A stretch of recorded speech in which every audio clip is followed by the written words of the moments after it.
Joining us now, Joe diGenova, former United States Attorney for the District of Columbia. Joe, good morning. Good morning. Thanks for joining us.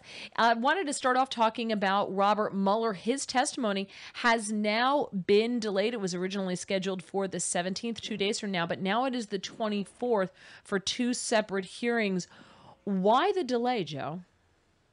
Because the chairman of the two committees made a terrible mistake. They decided that only a few members on each side were going to get to ask questions because of the time limitation of 2 hours. That, of course, was never going to fly. So now they're going to end up with the 42 members of the House Judiciary Committee, 42, mind you, asking Mueller questions in the first 2 hours, and then the Intelligence Committee asking questions in the second hour. There will only be public sessions. There will be no closed-door sessions, and two of Mueller's aides have been prohibited by the department from testifying at all in any format. This is quite a remarkable setback for the two chairmen, Nadler and Schiff. It shows the incompetence of their management of the House of Representatives, but of course you'd never know that from the idiots in the mainstream media. But Mueller, here's the problem for Bob Mueller. First of all, he shouldn't be doing this because he said he wouldn't. Now he's doing it. So what's he going to do? He's going to sit there and say, if he's true to his word, he's going to say, I can't answer any of those questions. I'll be happy to repeat and read for you any part of the report. No, he's not going to do that. He's going to break bad. Bob Mueller right now cannot handle this. So I welcome the opportunity to watch him in public. This is going to be excruciatingly painful to watch. A man who has long since outlived his usefulness. He has become a cadaver, a public figure of almost laughable incompetence. When you read that report, the Weissman report, not the Mueller report, when you read it as a lawyer, you are embarrassed. It is incompetent, it's juvenile, it's sophomoric, it's adolescent. So please come up and talk about it. I just can't wait. In fact, just to put a finer point on it, Joe, as you emphasized just now, Bob Mueller did say in his one public statement after the conclusion of that report that if he testified before Congress, he would stick to the four corners of what was in the report, and that's it. He wouldn't go beyond it. That means that the headlines that have come out of this are going to either be the Democratic Party wasted our time or Bob Mueller lied. Well, Mueller's problem is he didn't write the report. This has always been Andrew Weissman. Andrew Weissman, in my opinion, should be the subject of a federal grand jury. His conduct in the lead-up to the appointment of Mueller, where he met with Associated Press reporters and leaked information, where he met with Bruce Orr and got information, where he was briefed on the counterintelligence operation when he had no legal responsibility for it, Andrew Weissman is a walking legal question. He needs to be put in front of a grand jury. He needs to be one of the people that Durham talks to. I expect all of that to occur, but as far as Mueller is concerned, his report, every day that goes by, it loses more and more of its credibility because as you look at the amount of false statements, omissions, purposeful misstatements of fact, the Mueller report is a piece of garbage. Joe, last thing on this, at least from me, unless Vince has something else, what are the odds that we see this get postponed indefinitely? Because, as Vince just said, he's going to let the report speak for itself. He's probably not going to answer questions. He's just going to refer people back to the report. You can't tell what's going to happen now. First of all, the Democrats last week said, no, it's going forward on the 17th, and then 48 hours later, it's postponed for another week. That's because they're negotiating. They're trying to get him to say more than he should say. He will eventually cave, by the way, because he has no backbone. He's the kind of guy, as long as he's like a bully. See, Mueller's a bully. As long as he has all the authority and no accountability, he'll do whatever he wants. He's a renegade. He's not this pristine figure that's been foisted on us by the Washington Post and the New York Times. Mueller's a thug. He's always been a thug. He's acted like a thug now. When you allow people to do the raid they did on Roger Stone's house, that is a thug, a legal thug. Joe, let me ask you about a different topic. It's immigration and the testimony of former acting ICE Director Tom Homan on Friday before the Oversight Committee. We've played this morning a number of cuts, including Homan confronting Alexandria Ocasio-Cortez about her claims on family separation. But the person I want to turn attention to at this moment is Congressman Jerry Connolly, a Democrat out of Virginia. Here is an exchange that he had with Tom Homan, and I want to get your reaction to it.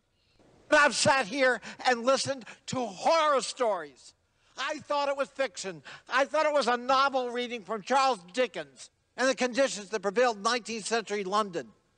Children without soap, children in filth, conditions that none of us would ever countenance with our own children. Well, any child in our care is our children. Let me explain to you why I'm sitting here so frustrated. Because I'm the only one in this room who's wore a green uniform and been on that line. I'm the only one in this room who's found dead aliens on a trail that were abandoned by smugglers who just left them there because they weren't worth any money anymore. I'm the only one in this room that stood in the back of tractor trailers surrounded by 19 dead aliens, including a 5-year-old little boy that suffocated in death in his father's arms. I was there, and I saw it, and I smelled it, and it's terrible. And I still have nightmares to this day. What do you make of that exchange, sir? Well, first of all, here's what you have to remember about Jerry Connolly. He's a nut. Connolly has become a crazy man. If you've ever watched him in hearings, this is not unusual. And when he had a shouting match with Tom Homan afterwards, it was even worse. Remember, it was Jerry Connolly who made jokes, literally jokes, about the IRS investigation of conservatives groups, saying that it never happened, and accused people testifying in front of him of lying about it. Tom Homan is an American hero. People need to remember that he served for 34 years. He's an amazing man. Victoria and I have met Tom. We've been with him in the green room at Fox. He's a totally dedicated American. He wants to solve this problem. And watching Garcia, the Democratic Illinois congressman, and Jerry Connolly, the Democratic Northern Virginia congressman, rudely talk to him is something that ought to insult every American. Neither one of those congressmen has done anything in their lives that equals anything that Tom Homan did in one day of his career in the immigration business. Tom Homan is a great American. Those two clowns, Garcia, Democrat, Illinois, Connolly, Democrat, Northern Virginia, should be ashamed of themselves. This is what the House of Representatives has become under Nancy Pelosi. Those hearings are a joke. These members are a disgrace to the House of Representatives. All right. Well, Mary, hold that thought because I want to keep both of you here and ready to go. Joe, if you don't mind, stick with us. We want to ask you about the Ninth Circuit because there are a number of big decisions coming out from the Ninth Circuit that went in the Trump administration's direction. It's a rare thing, so it's worthy of exploration. More with Joe diGenova and Mary Walter in just a moment. We're here with Joe diGenova on this Monday morning. Joe, we wanted to discuss some of these Ninth Circuit rulings that went in the administration's favor. There was one that it was a split decision that gave the DOJ the right to withhold COPS grants, which are community-oriented policing services grants, from sanctuary cities and states. This was something that Jeff Sessions tried to do. He was shut down on it. They also ruled in the administration's favor on banning Title X funds for any service provider to low-income patients. It prohibits them from using the funds to perform, promote, refer to, or support abortion as a method of family planning. Is this a sign of the coming apocalypse that the Ninth Circuit actually ruled in the administration's favor not once but twice? This is called the luck of the draw in the Ninth Circuit.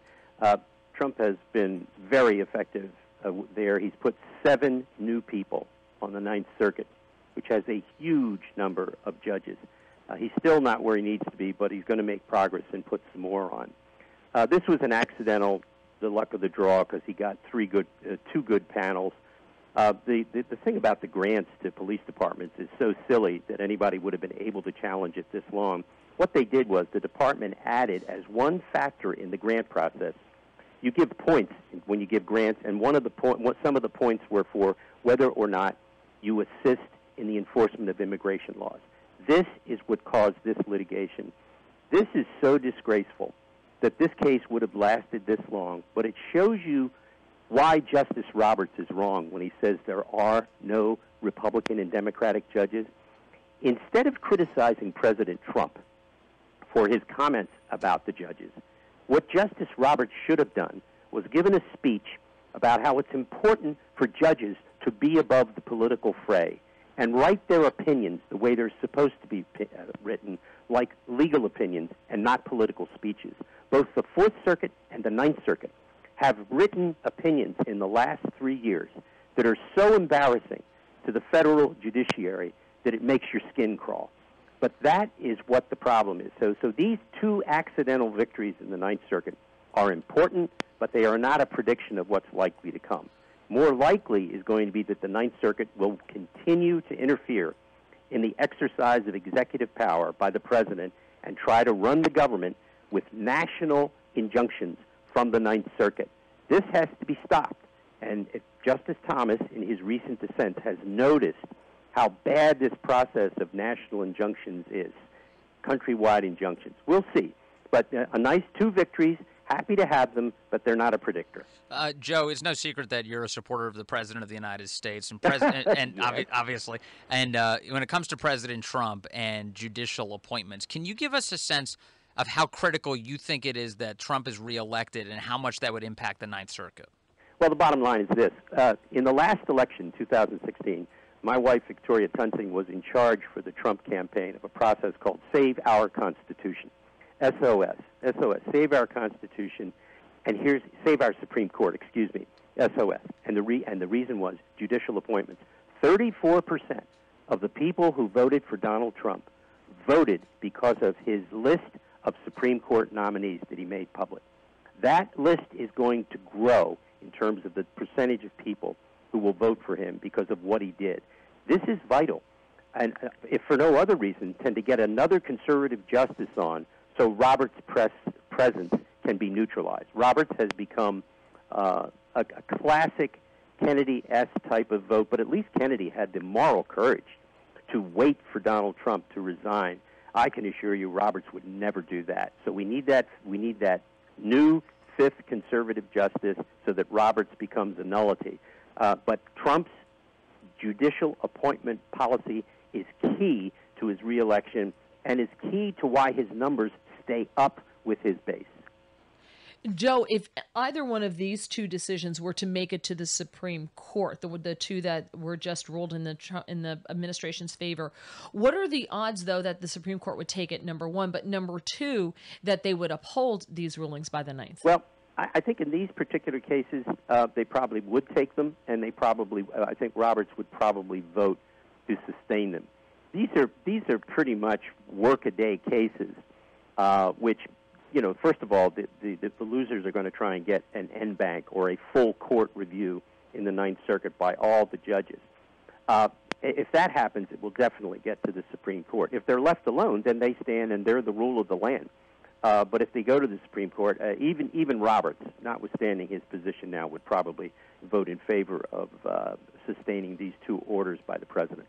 Joe, before we let you go this morning, as always, you have your ear to the ground in Washington. Any secrets or anything you can share with us that you expect that's coming in the coming weeks that we should pay attention to?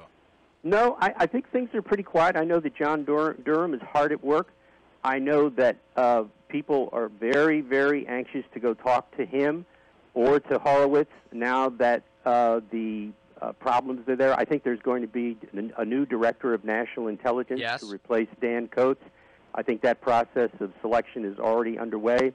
And very interesting, Coates was doing fine until he went to Aspen and made snarky remarks about the president in front of all his friends from the intelligentsia community. That was the end of his tenure as DNI. Wow.